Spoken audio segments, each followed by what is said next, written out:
नमस्कार प्यारे दोस्तों, पीएसएस वाणी में आपका बहुत बहुत स्वागत है। दोस्तों, हमने प्राचीन इतिहास की एक सीरीज़ प्रारंभ की है जो कि टीएसटी, पीएचडी और असिस्टेंट प्रोफेसर के लिए बहुत ही महत्वपूर्ण सीरीज़ है दोस्तों। ठीक, बहुत लोगों की रिक्वेस्ट करने पर हमने नोट्स बना करके, ठीक है ना, जो प्रीवियस ईयर में क्वेश्चन पूछे गए थे उनका हमने नोट्स बना लिया है। बहुत महत्वपूर्ण प्रश्न होंगे इसमें दोस्तों। ठीक ठीक इसके पहले के जो वीडियो थे दोस्तों, उसमें हम वैदिक काल के बारे में पढ़ चुके हैं। ठीक, उसमें जो वैदिक काल के समय जो ग्रंथ रचित हुए थे उनके बारे में हमने डिटेल से जाना था। ठीक, और आज के वीडियो में दोस्तों हम वैदिक काल की विशेषताएं पढ़ेंगे। ठीक है, सांस्कृतिक विशेषताएं पढ़ेंगे। ठीक, इस समय का समाज कैसा था, क्या क्या विशेष बातें थीं, ठीक है, जो एग्ज़ाम में पूछी जाती हैं उसको हमने पॉइंट आउट किया है। ठीक है, उसको लिख लिया है और आपके सामने उसको डिस्क्राइब कर रहे हैं। अतः प्लीज़ निवेदन है आपसे, इसको पूरा ज़रूर देखिए, तभी आपको समझ में आएगा, तभी एग्ज़ाम में प्रश्न भी फंसेंगे। आप पहले देख लिए, ठीक है, एक दो क्वेश्चन इसके बाद नहीं देखते, स्किप कर दिए तो मतलब जो है कोई मतलब नहीं निकलता वीडियो का और हमारी मेहनत का। हम बहुत मेहनत करके नोट्स बना करके आपकी परीक्षा उपयोगी प्रश्न तैयार कर रहे हैं। ठीक, तो दोस्तों इसको ज़रूर पूरा देखिए। अब आज का वीडियो शुरू करते हैं।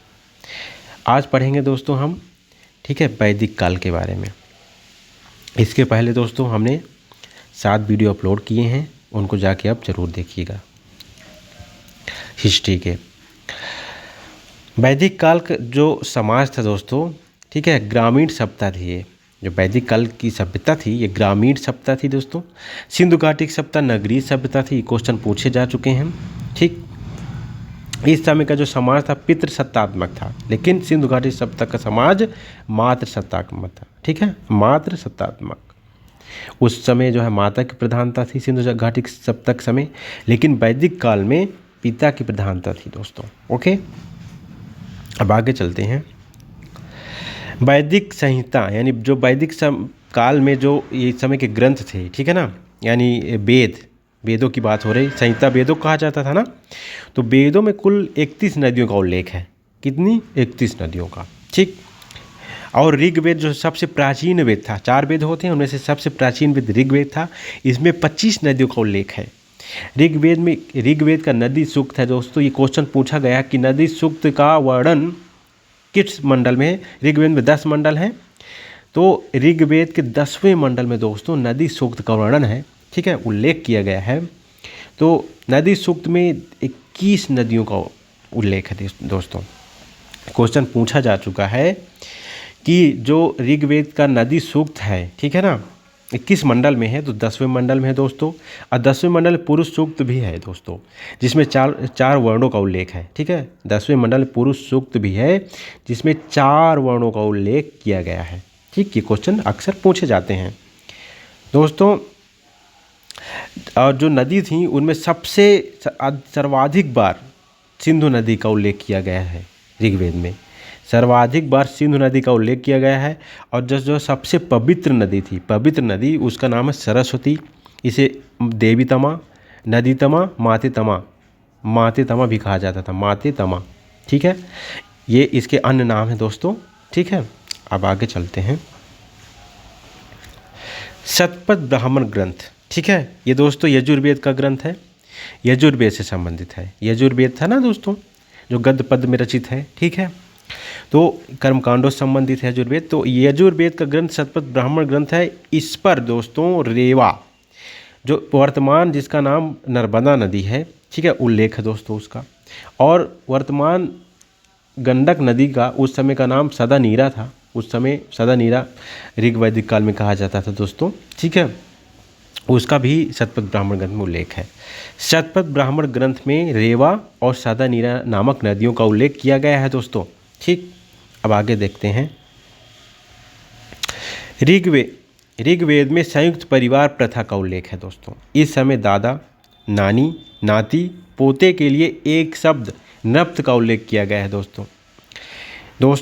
इस समय का जो मतलब जो है समाज था वो पिता प्रधान था। ठीक है ना, जो परिवार का मुखिया होता था दोस्तों उसे कुलप कहा जाता था। क्या कहा जाता था? कुलप। क्वेश्चन पूछा गया है। ओके, वैदिक काल में दोस्तों बाल विवाह, सती प्रथा, पर्दा प्रथा और बहुपत्नी प्रथा का प्रचलन, ठीक है। एक मिनट दोस्तों, इस समय बाल विवाह, सती प्रथा, पर्दा प्रथा का प्रचलन नहीं था, मतलब इनका प्रचलन नहीं था, लेकिन बहुपत्नी प्रथा, ठीक है, जो कुरीति थी, जो कुरीतियाँ थी, उनमें से बहुपत्नी प्रथा का प्रचलन था, ठीक, याद रखिएगा, ठीक। और इसके अलावा दोस्तों इस समय, लेकिन दोस्तों एक चीज़ और आपको बता दें, सती प्रथा, पर्दा प्रथा, वेश्यावृत्ति ये सिंधु घाटी सभ्यता में प्रचलित थी, सिंधु घाटी सभ्यता में ये प्रचलित थी, ठीक है। इस समय नियोग प्रथा, विधवा प्रथा का प्रचलन था, ठीक। देखिए, नियोग प्रथा, विधवा प्रथा और बहुपत्नी प्रथा का प्रचलन इस समय था दोस्तों। ऐसी कन्याएं जो जीवन भर ब्याह नहीं करती थीं, ठीक है, ऐसी कन्याएं जो जीवन भर ब्याह नहीं करती थीं, उनको अमाजू कहा जाता था। क्या कहा जाता था? अमाजू। क्वेश्चन पूछा गया है। आगे चलते हैं। आर्यों को पंचजन कहा जाता था। आर्यों का मतलब है दोस्तों श्रेष्ठ। क्या मतलब है? श्रेष्ठ। ये क्वेश्चन पूछा जा चुका है। पंचजन में नाम है अनु, द्रुहु, पुरु, तुर्वस, यदु, ठीक है। आगे चलते हैं। जो वैदिक समाज था ये कबीलाई समाज था। इस समय कबीलाई व्यवस्था थी, ठीक है। कबीले के रूप में ये लोग मतलब रहते थे, एक कबीला बना करके रहते थे।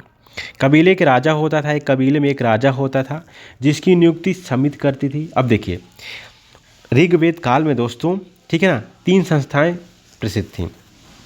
जो वैदिक काल था दोस्तों, उस समय 3 संस्थाएं थीं। एक सभा थी, ये कुलीन वर्गों की संस्था थी। एक समिति थी, सामान्य जन की संस्था, ठीक है, समान लोगों की संस्था। एक का नाम था दोस्तों विदथ, ठीक है। इसमें बुजुर्ग लोग, जो विशिष्ट लोग होते थे, बूढ़े लोग, वो उनकी संस्था थी ये, ठीक है। और जो समिति थी दोस्तों, इसका जो अध्यक्ष स्थान होता था, जो राजा की नियुक्ति करता था, ठीक है। राजा कबीले के राजा को गोप कहा जाता था। क्या कहा जाता था? गोप।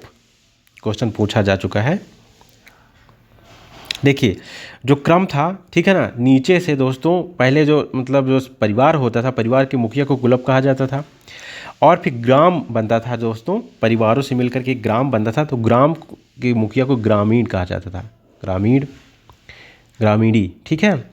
और ग्राम से मिल करके दोस्तों एक विष बनता था, जिसके मुखिया को, ठीक है ना, जिसका जो प्रमुख होता था उसको विषपति कहा जाता था, ठीक है। और इसके जो मतलब ऊपर जो लोग होते थे उसको पुरोहित कहा जाता था, और पुरोहित से ऊपर जो लोग होते राजा के बाद पुरोहित आते थे, पुरोहित, विषपति, ग्रामीणी और कुलप आते थे, ठीक है दोस्तों। उस समय जो अधिकारी होते थे, ठीक है, जो अधिकारी, उनको रत्नी कहा जाता था दोस्तों। इसका उल्लेख जो 12 रत्नियों का उल्लेख जो है शतपथ ब्राह्मण ग्रंथ में मिलता है। जो शतपथ ब्राह्मण ग्रंथ है उसमें रत्नियों का उल्लेख मिलता है, ठीक है। जो स्त्रियां होती थी सभा और समिति में भाग ले सकती थी, ठीक है। देखिए, हमने बताया था पूर्व वीडियो में, इसके पहले का जो वीडियो था उसमें हमने बताया था जो वैदिक काल था दोस्तों 2 भागों में डिवाइड था। एक ऋग वैदिक काल, ठीक है, जिसको पूर्व वैदिक काल भी कहा जाता था, और एक दूसरा जो हो उत्तर वैदिक काल, ठीक है ना। जो ऋग वैदिक काल था उस समय स्त्रियां जो थीं सभा और समिति दोनों भाग ले सकती थी, लेकिन उत्तर वैदिक काल, ठीक है ना, जो उत्तर वैदिक काल था उसमें स्त्रियां सभा में भाग नहीं ले सकती थी, ठीक है। सभा में भाग नहीं ले सकती थी, समिति में ले सकती लेकिन सभा में भाग नहीं ले सकती थी, ठीक है। राजा भूमि का स्वामी नहीं होता था। राजा भूमि का स्वामी नहीं होता था। भूमि का स्वामित्व तो जनता में निहित होता था, ठीक है, जनता भूमि की मालकिन होती थी, ठीक है। ऋग्वेद में राजा को गोताप्स जनस कहा जाता था, यानी राजा को गोप कहा जाता था, उसी को गोताप्स जनस कहा जाता था, ठीक है। ऋग वैदिक काल में, ठीक है, पशुपालन आर्थिक जीवन का आधार था। जो ऋग वैदिक काल था दोस्तों उस समय पशुपालन आर्थिक जीवन का आधार था मेन, ठीक है। लेकिन जो उत्तर वैदिक काल आते आते दोस्तों उस समय कृषि की ठीक है, प्रधानता हो गई थी। जो इनका प्रमुख व्यवसाय हो गया था वो कृषि भी हो गया था, पशुपालन भी था, ठीक है, लेकिन कृषि प्रमुख व्यवसाय हो गया था। ठीक है, पशुओं में गाय प्रमुख थी। ठीक है दोस्तों, पशु जो उस समय के होते थे उसमें गाय प्रमुख। दोस्तों, गाय को उस समय अघन्य कहा जाता था। क्या? अघन्य मतलब जो है न मारे जाने योग्य पशु। ठीक है, न मारे जाने वाला पशु जो था अघन्य यानी गाय थी। ठीक है, क्वेश्चन पूछा जा चुका है। इसके बाद जो प्रिय पशु था दोस्तों इनका घोड़ा था। घोड़ा इस समय इनका प्रिय पशु था गाय के बाद। ठीक है, अब आगे चलते हैं। व्यापार का आधार था विनिमय था। सेम सिंधु घाटी सभ्यता की तरह यहाँ विनिमय प्रणाली प्रचलित थी, जिसमें गाय को लेन देन का माध्यम बनाया गया था। किसको? गाय को लेन देन का माध्यम बनाया गया था। ठीक है दोस्तों, पणी नामक व्यापारी पशुओं दोस्तों जो पणी थे नामक व्यापारी पशुओं की चोरी के लिए कुख्यात थे। ये पशुओं की चोरी के लिए बहुत कुख्यात थे, पणी नाम था उनका। ठीक है, ऋग्वेद में कृषि के लिए ऊर्ध्वर धान्य वपंती। ठीक है, कृषि के लिए इन शब्दों का ऋग्वेद में उल्लेख है, ऊर्ध्वर धान्य वपंती। ठीक है, आगे चलते हैं दोस्तों। वैदिक सभ्यता में प्राकृतिक शक्तियों के रूप में देवी देवताओं की पूजा की जाती थी। प्राकृतिक शक्तियों के रूप में याक्ष ग्रंथ में निरुक्त में, ठीक है ना, जो याक्ष ने निरुक्त ग्रंथ लिखा था दोस्तों, ठीक है ना, उसमें 33 देवी देवताओं की चर्चा मिलती है। ऋग्वेद में भी इतनी देवी देवताओं की चर्चा मिलती है। ठीक है, ऋग्वेद के प्रमुख देवता इंद्र थे। ठीक है, जो अंतरिक्ष के देवता कहे जाते थे। इन्हें पुरंदर, किलों को तोड़ने वाला कहा जाता था, पुरंदर भी कहा जाता था। ये दोस्तों ऋग्वैदिक काल था, पहले पूर्व वैदिक काल था, उसमें इंद्र प्रमुख थे। लेकिन जब उत्तर वैदिक काल आया तो उस समय प्रजापति, ठीक है ना, प्रजापति प्रमुख हो गए थे। ठीक है, अथर्ववेद में ठीक है ना, सभा और समित को, ठीक है, सभा और समित को प्रजापति की पुत्रिया कहा गया है। सभा और समित को प्रजापति की पुत्रिया कहा गया था। जो 3 संस्थाएं थी दोस्तों, सभा, समिति और विदत, 3 संस्थाएं थी, तो उसमें से विदत सबसे प्राचीन थी। इसका 122 बार यूज हुआ है ऋग्वेद में, 122 बार प्रयोग किया गया है ऋग्वेद में। ठीक है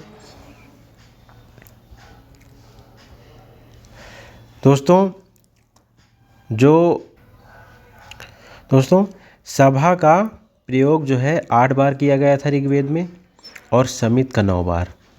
ठीक है, क्वेश्चन पूछे गए हैं, समित का 9 बार प्रयोग किया गया था। आगे चलते हैं। अग्नि एकमात्र देवता थे जो अंतरिक्ष, आकाश तथा पृथ्वी तीनों में शामिल थे।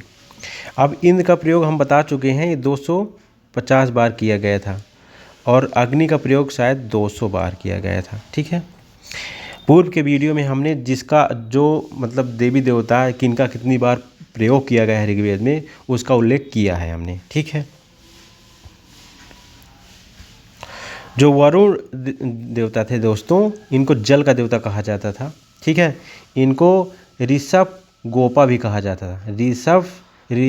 ऋषस्य गोपा भी कहा जाता था। ठीक है,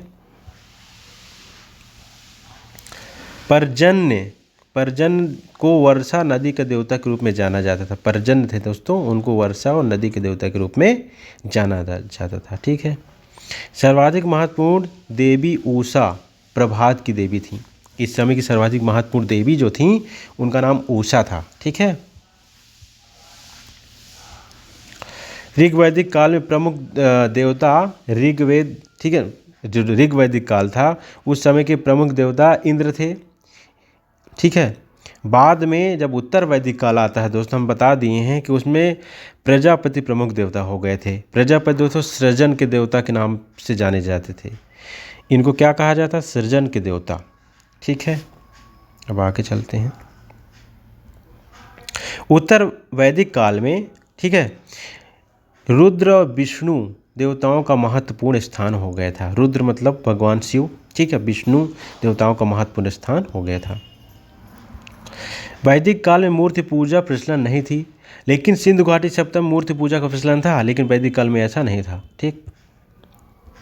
निष्क जो एक ऋग्वैदिक काल में स्वर्ण आभूषण गले में पहना जाने वाला था, उत्तर वैदिक काल में एक मुद्रा माना जाने लगा था। एक स्वर्ण आभूषण था, उत्तर वैदिक काल में इसको मुद्रा के रूप में जाने लगे था। ठीक है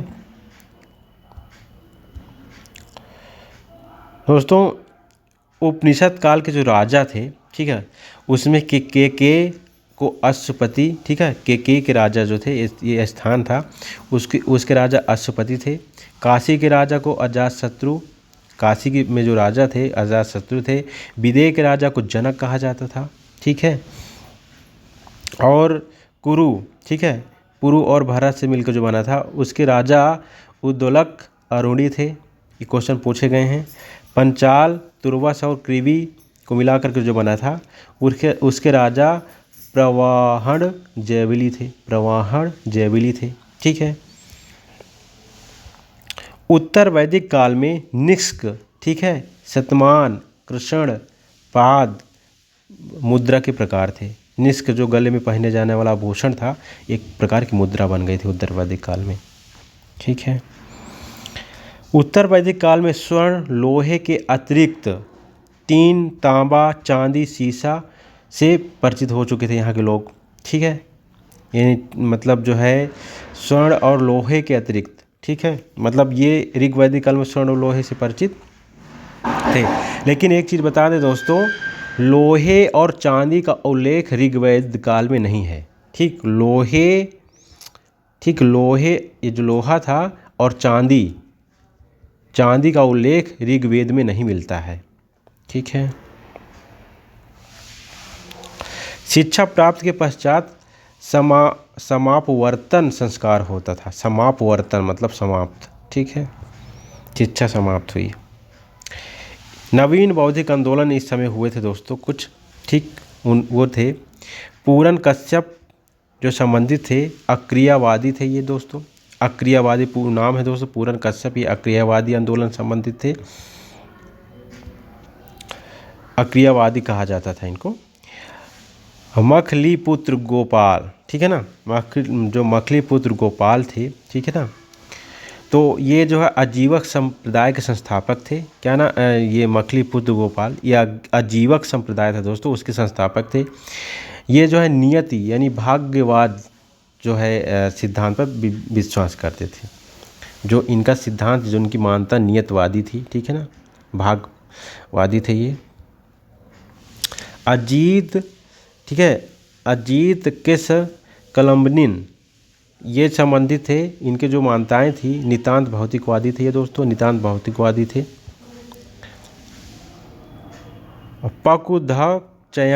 पकुधकचयन ये भौतिकवादी थे, कर्म एवं पुनर्जन्म को नकारते थे। ठीक है, इनसे क्वेश्चन बहुत पूछा गया है। संजय वेल टिकपुत्र ये अनिश्चयवादी एवं संदेहवादी थे दोस्तों। ठीक, ये मैचिंग के रूप में क्वेश्चन पूछे जा चुके हैं दोस्तों। ऋग्वैदिक सभ्यता से संबंधित जो भी क्वेश्चन थे, ठीक है, हमने इस वीडियो पर कवर किया है। इसके पहले एक और वीडियो था, ठीक है, उस पर भी हमने भी ऋग्वैदिक सभ्यता से संबंधित सारे क्वेश्चन क्लियर किए हैं। ठीक है, इन्हीं क्वेश्चनों से ही एग्जाम में प्रश्न पूछे जाते हैं। जो हमने नोट्स के रूप में आपके सामने डिस्क्राइब किया है, इन्हीं से एग्ज़ाम में प्रश्न पूछे जाते हैं। अतः आप इस वीडियो को बार बार देखिए ताकि आपको सारे क्वेश्चन रट जाएं। ठीक है, और हमारे इस चैनल को सब्सक्राइब जरूर कर लीजिए। इसी तरह के महत्वपूर्ण वीडियो आपके परीक्षा के दृष्टिकोण से जो बहुत ही महत्वपूर्ण होंगे, हम बनाते रहेंगे। ठीक है, thanks for watching this video.